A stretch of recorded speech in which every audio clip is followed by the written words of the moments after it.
Hello, all you crypto fat cats enjoying your $1 million Christmas bonuses, but we have some good crypto news for you. First, let's start with Pancake Swap. Cake is reducing its supply from 750 million to 450 million. This will mitigate some of the problem from being a very high supply coin. High in supply relative to what's actually out right now. So they're going to cut the token supply by over 300 million, and that's why it's going up. Then that's great. Now, will it actually have an effect on the circulating supply? Probably not, but it means they can't dump as much as they want to on you in the future. Remember, the amount of circulating supply that's out right now is 266 million. So if it's only 450 million, they only have 190 million cake to dump on you in the future. That's going to unlock. But if it's 750 million, well, then they have 490 million cake. So that's over twice as much cake they would have had to dump on your ass, so they won't have it, which means your coin can go up sooner and faster in the future. And that's why Pancake Swap, just a couple of days ago, suddenly went up on the 21st, because that's when this news came out. It has kept on going up, and I think if Bitcoin keeps on increasing, it will keep going up. So that's why it went from 220 to about 340. Excellent news for Pancake Swap holders. The decrease in coins should actually make the demand for the coin actually go up in the very near future. So Pancake Swap might be looking at as a good buy opportunity, even though it did pump 50%. And this is a big deal. Like I said, it won't affect the circulating supply right now, so no one is getting their coins burned. But of course, Pancake Swap itself will become rarer for investors, and that's what investors want out of Pancake Swap, a more rare coin for it to actually go up. And there'll be probably a battle for more coins as the bull market kicks in, and people actually want to use Pancake Swap to swap their coins. So excellent news for Pancake holders. And yes, it does actually make Pancake Swap a buy despite the Binance troubles right now. And speaking of those Binance troubles, I think BNB did get a pump today because CZ's wealth is still soaring despite him maybe going to prison or having to pay all that money. Remember, he got fined $150 million. That's peasant chump change to him, because CZ's wealth has surged $25 billion despite the Binance legal troubles. Yes, he has a lot of BNB, and yes, he might be going to jail for a little while, but I doubt they'll try to pursue it more than 18 months. And even if I don't even know if they'll really get that much, because he can appeal if they try to push for more than 18 months. Now, I still think they really wanted to get rid of CZ, not because he was really breaking any laws or anything, but because they wanted him the hell out of the United States. Because, with Binance in the United States, it would be very, very difficult for US exchanges and banks to take over crypto. And I think it was a shot across the brow saying to other potential crypto players that want to enter the US, get the hell out of here, because we want our fat cat banks and funds to take over crypto. Obviously, not long after that, essentially all these ETFs, it became known that they were probably going to get approved. So, and there's also been a surge in BNB on-chain activity today, which is why it's actually up amongst a sea of red. And that could have actually come because of the CZ news. Although Binance is facing trouble in the United States and maybe in the Philippines and a few other places, it is still going strong internationally. BSC is still being used because the fees on BSC are very, very cheap when in comparison to Ethereum. So taking that into account, his wealth is still soaring.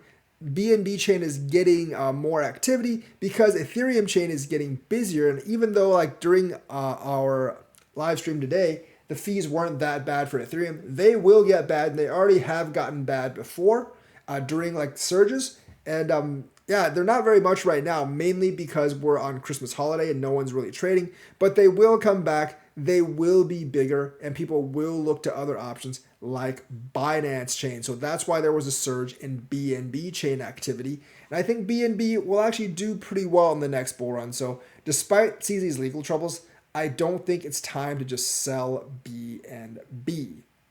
So the SEC has drawn a final deadline of December 29th for all the S1 filings and amendments from the ETFs. Now, I think they've given us a huge clue that the ETFs are going to get approved. Because the SEC guy basically said that this is a straight deadline. You must, and besides, December 29th is this Friday, you must file all your amendments to your S1s by December 29th. Or if you do not, you will not be included in the first possible wave of ETF approvals. I'm pretty sure he is signaling.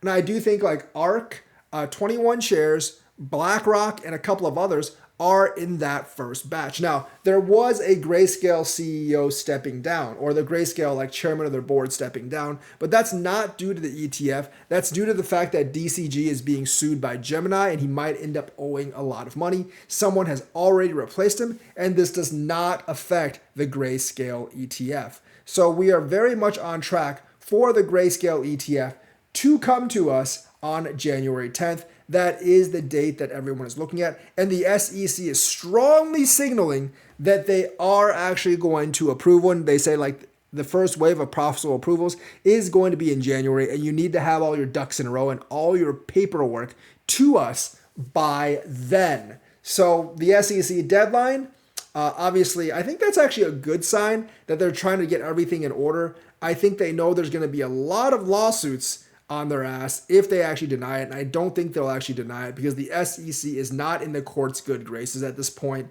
And I think judges are getting tired of their shenanigans. They've already been ruled against once for this ETF, and they would most likely be ruled against again for denying the ETF because they don't really have a good reason to actually deny it. I think Gary Gensler's games are coming to an end, and January we are going to get an ETF. And of course, today we have dumped because MT Gox payments have restarted. Now, we only dumped about 1,000 points. We've already recovered halfway. I think like by the end of the week, we'll be basically back where we were around the $43,000 area. I do not think we are really going to go up before New Year's Day. I hope I'm wrong and we do, but I think we'll stay around the same area as always. The repayments have started. I think that was an initial shock. Some people have said they've gotten deposits in their PayPal account. I think this is only one class of creditors that's actually getting some money right now. But they might have gotten a little bit of a Christmas surprise because there was a glitch in MT Gox's systems. But this time it was not a glitch saying do not pass go, do not collect $200. It was pass go, but collect $200 twice. What I mean is there was a glitch and some of them actually got paid twice. And some of them have funny responses when MT Gox wanted to get the money back because obviously the extra payment is not not entitled and you are supposed to pay it back. And of course there was like a request for the duplicate payments back. So basically some people posted this payment. Some people were like, I think I got paid twice. I received 2 transactions, each which seems equal to the total of BTC, BCH, non-allotment JPY amounts. So Merry Christmas. So basically, at least one guy gave it back, but others have suggested since you made us wait for 10 freaking years to get this payment, we're not going to give it back so easily. So one of the guys made this hilarious post on Reddit saying, I'll send it back. I'll send it back, but first I will need KYC information, bank details, PayPal details, picture of Kobayashi, which is the trustee, holding up a piece of paper with his name and date from 2 different views. Once all the information is received and verified, I will send the refund within the next 10 years, not including deadline extensions. Obviously, like this is exactly what I think MT Gox demanded from their creditors. A lot of KYC information, bank details, PayPal details, and of course, picture you holding up a sign. So they're expecting the same from MT Gox. Obviously, a comedic jest. And of course, I don't know if MT Gox deserves the money back because it took 10 years to get it to them. You could think of the extra payment as your interest payments to the party because you withheld the money for 10 years. Obviously, like they're obviously joking. You don't want to not give back the funds because MT Gox does actually have legal means to actually get the funds back, and you could actually be arrested for not getting the funds back. But that was just a little bit of a fun and jest at MT Gox over the holidays. It seems like, they have more problems. And despite the fact that the exchange shut down 10 years ago, the spirit and ghost of the exchange still haunts them with bugs to this day. But yes, the MT Gox people have gotten settlements via PayPal. But what does that also mean is like they've already sold the Bitcoin and now they're just paying people out in cash. But I don't think they're doing it at the $40,000 value because some of the values just don't really line up with Bitcoin being at $40,000. I don't think you have to have too much fear of a giant dump. I think the main payment actually comes at the end of the year, next year in 2024, and not this year in 2023. So that's the news for today. Let me know what you think. Like and subscribe, hit that bell notifications button. Thank you and have a nice day.